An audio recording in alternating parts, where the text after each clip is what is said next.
Jadi kan tadi kita minggu ini tuh dikasih tugas analisis berita kan. Nah, kalian udah baca belum beritanya? Udah. Kan semalam Oke, udah bagi jobs juga. Iya. Iya. Yang jawab soal nomor 1 siapa semalam? Ibel. Ibel. Terus dua Aku juga. dua, ya. Aku yang ketiga sama 4 kan. Iya, Nah, aku udah dapet. Aku juga udah. Aku juga sudah. Itu langsung aja ini. Iya, kita langsung di Iya, Yang kayak aja di kita. biar kita sama-sama paham juga kan. Boleh tolong nggak?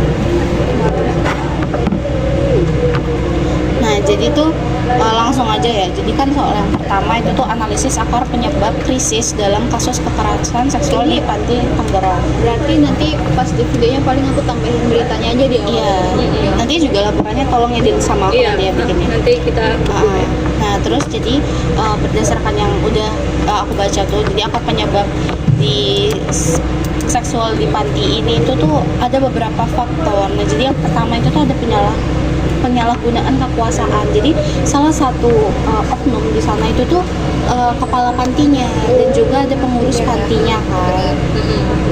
Nah, terus juga yang selanjutnya itu dia ada kerentanan korban sebagai anak-anak panti asuhan. Jadi sebagian anak yang di panti itu kan yatim, nah, anak dari keluarga tidak mampu atau yang dititipkan orang tuanya itu karena alasan tertentu. Nah, jadi kondisi ini tuh membuat mereka itu keterbatasan gitu loh dalam meminta tolong perlindungan karena kan mereka nggak ada tempat lagi buat bersandar. Jadi yang ngelakuin itu si pimpinan gitu Iya, kan. Jadi kayak ibaratnya tuh si pimpinannya emang udah rencana busuknya tuh kayak ke Iya. anak-anak yang emang nggak punya power buat speak up. Iya, dia nargetinnya kan anak-anak yatim, terus kan mereka nggak punya sandaran kan. Mana ini tuh berlangsungnya udah lama dari 2006 kan, terus baru ketahuan akhir-akhir ini. Nah, terus juga itu ada lemahnya pengawasan dan juga regulasi terhadap lembaga panti asuhan. Nah, itu tuh Sistemnya juga. Iya, adanya kegagalan sistem dari pengawasan pemerintahan daerah maupun lembaga yang terikat. Jadi katanya tuh panti ini tuh beroperasi tanpa izin. Jadi kayak panti ilegal Ada aja. Iya. Dia bikin sendiri gitu ya kan itu. Nggak ada surat izin resmi. Ilegal tuh karena dia nggak terdata di mungkin kedinasan tuh nggak Iya, terdata sebagai jadi kayak ilegal gitu. gitu kan. Dan selanjutnya juga ada budaya pembiaran. Jadi itu sebenarnya itu tuh masyarakat itu tuh tahu kalau misalnya ada kekerasan seksual di panti ini. Cuma mereka itu tuh iya dibiarin aja. Mereka tuh sering lihat kalau misalnya ada aktivitas misalnya pegang-pegang anak itu tuh secara nggak wajar kan. Cuma tuh dibiarin aja sama pihak pantinya, pihak-pihak masyarakat. Karena itu tuh ada beberapa faktor di mana masyarakat di sana itu tuh memiliki rasa takut, kayak takut terlibat ikut campur gitu kan. Terus ada juga yang nggak peduli sama si pelaku ini tuh punya citra positif di masyarakat. Jadi topengnya itu tuh dia kayak orang yang baik gitu-gitu. Jadi itu masyarakat tuh juga ragu gitu loh. Sama juga si pelaku ini tuh memberikan bantuan sosial ke masyarakat Kayak sekitar. ibaratnya tuh kayak aduh dia kan baik nih orangnya secara lihat sampai kan orang tuh empatinya Iya. sampai simpatinya tinggi banget sampai kayak dan ikut campur urusan dia biarlah dia bisa ngurus itu sendiri. Sama kayak adanya ketidakyakinan juga kan karena dia sering bagi-bagi gitu nolong. Nah, selanjutnya itu juga ada siklus kekerasan atau cycle of abuse. Jadi itu di kasus ini beberapa pengurus panti yang menjadi tersangka diduga sebelumnya merupakan korban kekerasan seksual dari pelaku utama. Hal ini jadi itu kan ada tiga pelaku nih. Nah, yang pertama itu tuh pengurus pantinya, kepala panti, pelakunya panti. Yang dua orang ini itu tuh diduga sebelumnya itu tuh dia jadi korban kekerasan seksual. Cuma makin kesini dia tuh ngikut gitu. Iya, Berbalik dia ikut. jadi pelaku juga.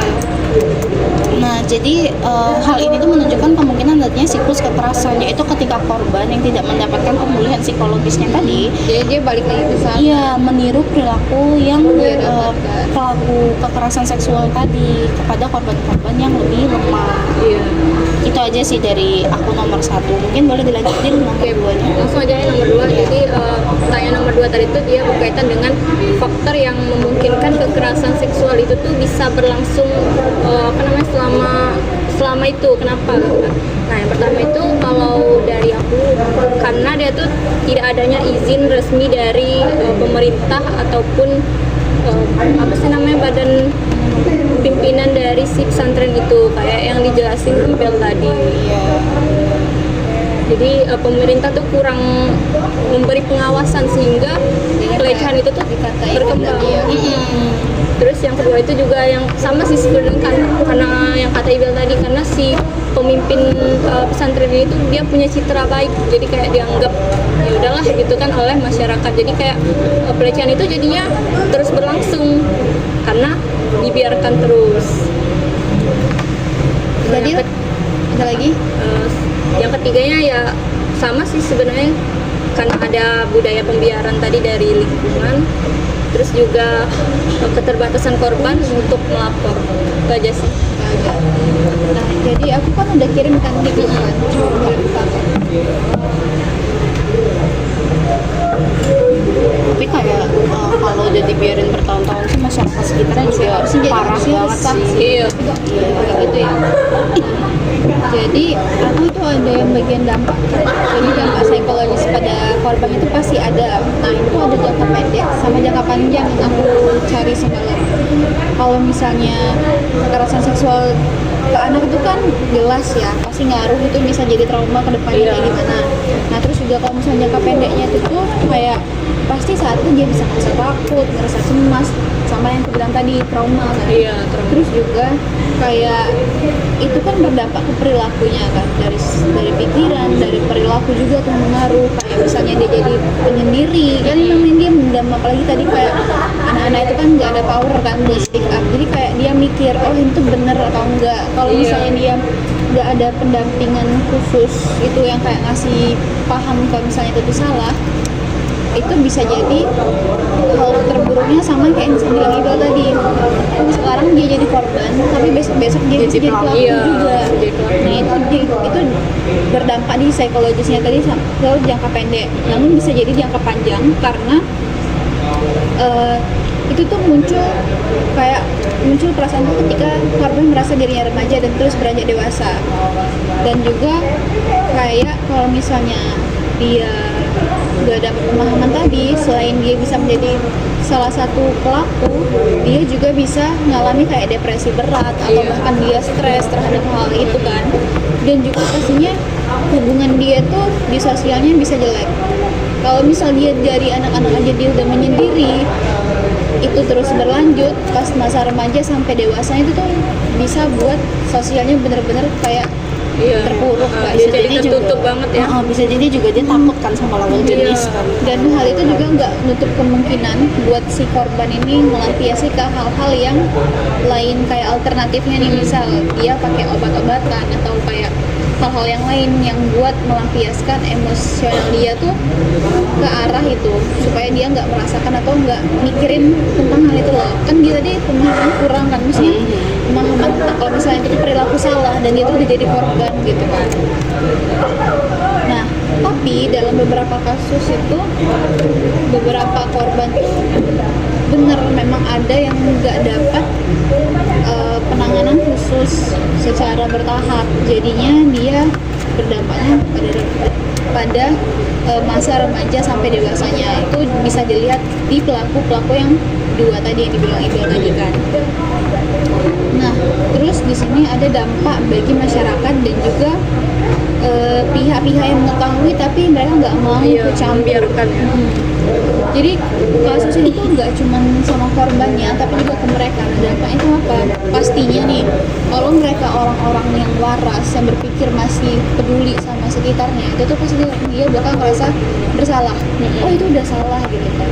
Tapi kok kita nggak bela gitu? Atau bahkan mereka ada yang ingin bela, tapi karena stigma di masyarakatnya yang mereka buat kayak yang dibilang Ibal tadi kan, Dia si baik, iya.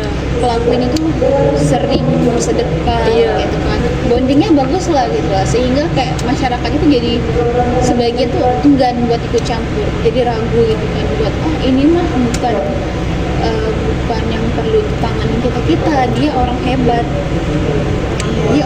kayak dia bisa nangani kasus itu sendiri. Kalaupun itu problem dari dalam itu pasti dia kepalanya bisa menangani hal tersebut dan terus juga nggak akan ada korban selanjutnya gitu kan. Tapi kan nggak ada yang tahu ternyata itu malah pelaku utamanya gitu Iya. kan. Nah terus juga kalau misalnya itu terus-terusan terjadi dan nggak ada yang melapor, kayak kurangnya perhatian dari lembaga-lembaga yang terkait kan. Itu kalau misalnya warga-warga yang berpikir positif kalau itu salah tadi, bisa buat kepercayaan warga tersebut terhadap lembaga itu juga jadi kayak trust issue, udah nggak percaya lagi gitu kayak Hilang gitu ya, bisa ya. kayak yang Iqbal bilang, mereka tuh sama lembaganya nggak tahu nih ini nih panti asuhan kan, Iya, panti betul. asuhan legal atau ilegal, terdata atau enggak gitu kan, sampai ada kasus kayak gitu dan terus berulang. Nah itu bisa dampak juga ke masyarakatnya yang merasa aware sama perlakuan oknum di dalam panti asuhan tersebut. Terus juga pastinya muncul stigma di lingkungan sosial masyarakat di sana. Kayak misal tempat panti itu tuh kayak dapat stigma negatif, namun juga bisa mempengaruhi citra lingkungan. Kalau misalnya kayak gini nih, dari berita aja kita udah lihat kan, kalau misalnya beberapa masyarakat di sana tuh kayak nggak mau ikut campur, itu kan udah memunculkan stigma dari orang awam yang dengar kayak masyarakatnya aja kayak gitu loh. Pasti nggak heran kenapa ada kejadian-kejadian seperti itu terus berlanjut gitu. Nah terus juga ini tuh bisa meningkatkan kesadaran dan tuntutan pengawasan sosial, kayak misalnya beberapa masyarakat ya, karena ini tuh udah jelas di beritanya kalau masyarakatnya tuh nggak peduli kan. Jadi beberapa mungkin ada yang merasa harusnya lembaga sosial menaruh perhatian lebih di wilayah tersebut, terutama ke tempat-tempat kayak panti asuhan, kayak panti yang lain misalnya gitu kan, yang memungkinkan ada menyalahgunakan wewenang mereka sebagai pimpinan di tempat tersebut. Mungkin itu kalau dari aku. Ya, nah ini kan kita udah jawab nih Pan soal semoga juga dari hasil diskusi ini tuh kita paham ya pentingnya juga bagi kita itu masyarakat sekitar untuk kayak kalau misalnya ada kejanggalan itu kita segera melapor gitu loh. Sama lain jangan kayak diem aja gitu. Padahal kita udah tahu kan, tapi malah dia. Iya. Oke, mungkin segitu dulu ya diskusi kita pada pagi hari ini. Nanti kalau misalnya ada kendala atau kesusahan dalam membuat laporannya, nanti kita diskusi lagi aja ya. Iya, nanti aku yang Jadi kirim aja nanti di grup. tidak kasir. Oke. Oke. Bye bye.